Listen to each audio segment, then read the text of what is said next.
Reading from Answer to Job by C.G. Jung, paragraph 619. This begins some of the longer paragraphs of Dr. Jung's work. In the original father, Adam is a copy of the Creator. His son Cain is certainly a copy of God's son, Satan. And this gives us good reason for supposing that God's favorite, Abel, must also have his correspondence in a supra-celestial place.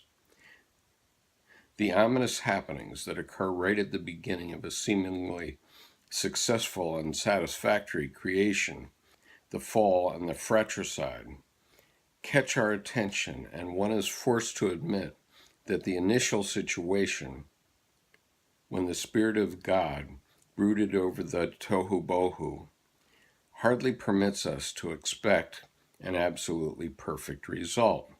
Furthermore, the Creator, who found every other day of his work good, failed to give good marks to what happened on Monday.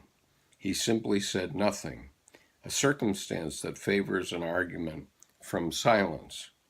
What happened on that day was the final separation of the upper from the lower waters by the interposed plate of the firmament. It is clear that this unavoidable dualism refused, then as later, to fit smoothly into the concept of monotheism because it points to a metaphysical disunity. This split, as we know from history, had to be patched up again and again through the centuries, concealed and denied.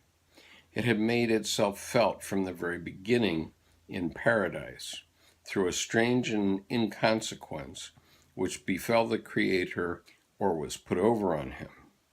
Instead of following his original program of letting man appear on the last day as the most intelligent being and Lord of all creatures, he created the serpent, which proved to be much more intelligent and more conscious than Adam, and, in addition, had been created before him.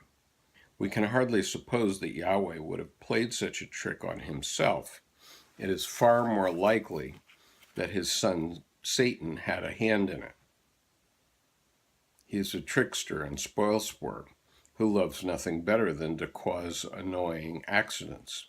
Although Yahweh had created the reptiles before Adam, they were common or garden snakes, highly unintelligent, from among whom Satan selected a tree snake to use as his disguise.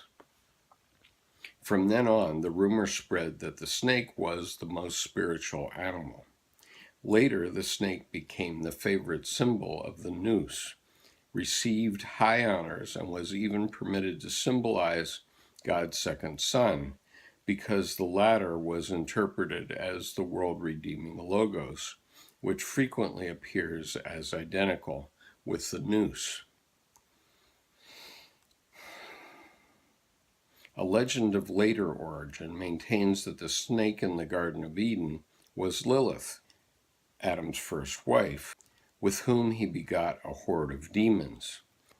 This legend likely supposes a trick that can hardly have been intended by the Creator. Consequently, the Bible knows only of Eve as Adam's legitimate wife. It nevertheless remains a strange fact that the original man, who was created in the image of God, had, according to tradition, two wives, just like his heavenly prototype, just as Yahweh is legitimately united with his wife Israel, but has a feminine pneuma as his intimate playmate from all eternity. As Adam first has Lilith, the daughter or emanation of Satan, to wife, as a satanic correspondence to Sophia, Eve would then correspond to the people of Israel. We naturally do not know why we should hear at such a late date that the Ruach Elohim, the Spirit of God, is not only feminine, but a comparatively independent being who exists side by side with God, and that long before the marriage of Israel, Yahweh had had relations with Sophia. Nor do we know why, in the older traditions, the knowledge of this first alliance had been lost. Likewise, it was only quite late that one heard of the delicate relationship between Adam and Lilith.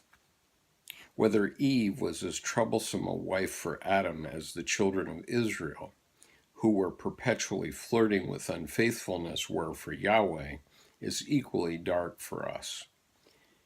At any rate, the family life of our first parents was not all beer and skittles. Their first two sons are a typical pair of hostile brothers, for at that time it was apparently still the custom to live out mythological motifs in reality. Nowadays, this is felt to be objectionable and is denied whenever it happens.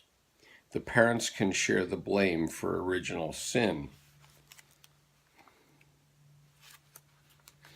Adam has only to remember his demon princess, and Eve should never forget that she was the first to fall for the wiles of the serpent. Like the fall, the Cain-Abel intermezzo can hardly be listed as one of creation's shining successes. One must draw this conclusion because Yahweh himself did not appear to be informed in advance of the above-mentioned incidents. Here as later, there is reason to suspect that no conclusion were ever drawn from omniscience.